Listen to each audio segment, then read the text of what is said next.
Viral বলতে একটা শব্দ আমরা ব্যবহার করি, যেটা আমি হয়তো আমার যখন এই মিডিয়াতে সম্পূর্ণরূপে যাত্রা শুরু হয় তখন থেকে আমি শব্দটার সাথে পরিচিত।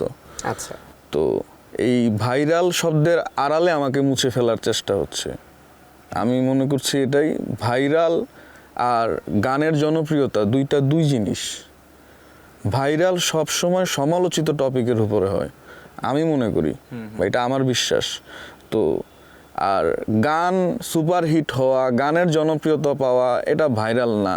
আপনি একটা মানে যে কোনো এই কি বলে সস্তা একটা কথা দিয়ে মানে যা ইচ্ছা তা দিয়ে একটা গান বানাইলেন, সেটা হোক হোক ইনস্ট্রুমেন্ট সহজ হোক ইকুইপমেন্ট একদম রেকর্ডেড, সেটা আপনি এটা মানুষ ফানি হিসাবে নিছে, এটা এক জিনিস।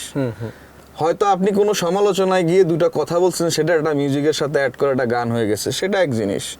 কিন্তু আপনি একটা গান বানাইছেন, মানুষ সেটার ইমোশনে টাচ করছে, ঠিক আছে, সেটার হাজার হাজার লক্ষ লক্ষ শেয়ার হইছে, ভিউ হইছে, আপনি ভিউটাকে চিন্তা করতেছেন না, আবার ভিউ দিয়েই বা জাজ করতেছেন, আবার বলতেছেন কোয়ালিটি। আমি জানি না কোয়ালিটি কাকে বলে, আমি জানি না কোয়ালিটি কাকে বলে। আমি ওই শব্দগুলোই ব্যবহার করছি, ওই সুরটাই ব্যবহার করছি যা গানে হয়।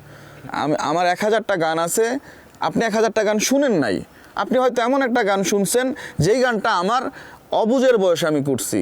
আমি আমার গ্রামে যখন গান শুরু করছি তখন গান বোঝানোর মতো কেউ ছিল না, যে তুমি গান গাও আমি আছি বা গানটা এইভাবে হয়, এটা বোঝানোর মতো কেউ ছিল না। আমি শুনছি নিজে নিজে, আমি অনেক চেষ্টা করে অনেক কষ্ট করে টাকা জমায়া, তখন MP3 প্লেয়ার ছিল, ছোট ছোট, ওইগুলা দিয়ে 512 এই MB মেমোরি কার্ড ছিল, ওইগুলোর মধ্যে সীমিত গান শুনতাম। ওই গান শুনে শুনে নিজের অনুপ্রেরণা ছোট থেকে আস্তে আস্তে সেটা থেকে বড় করতে করতে একটা সময় 2016 সাল থেকে আমি শুরু করি যে আমি এবার গান গাইবো। তখন আমরা আসলে মিউজিকটা ওইভাবে পাইতাম না, আমাদের জায়গা থেকে এটা অনেক রেয়ার ছিল, এটা দুর্লভ ছিল।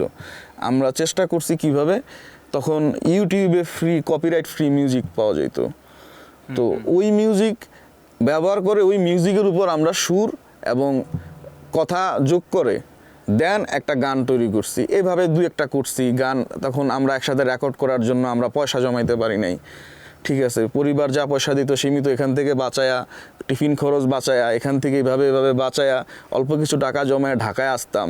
আমার এমনও রেকর্ড আছে, আমি 100 বার বাড়ি পালাইছি, এর মধ্যে না হয় 20 বার বাড়ি পালাইছি শুধু গান গাওয়ার জন্য, কারণ বাবা আসতে দিত না। বাবা বলতো বড় হও, আরো সময় আছে, তখন করবা, এখন না, তুমি গান করো, পড়াশোনার পাশাপাশি গান করো, কিন্তু কেরিয়ার এটাতে করা যাবে না। কিন্তু আমার স্বপ্ন লক্ষ্য ছিল এটাই। আমি ছোট থেকেই স্বপ্ন দেখতাম, যেখানে অপূর্ণতা থেকে দেখতাম, যেখানে আমি দেখতাম আমার প্রায়োরিটি নাই, তখন মনে হয়েছে যে এই প্রায়োরিটিটা আমি ব্যাক পাবো, আমার এই অবস্থানটা হবে। আমি স্বপ্ন আজকের অবস্থানটা বা আমাকে শামস যেই নামটা, শামস ভাই, হ্যাঁ শামস ভাই নামটা, এই নামটা আমি স্বপ্ন দেখতাম, এটা পুষছি আমার ভিতরে।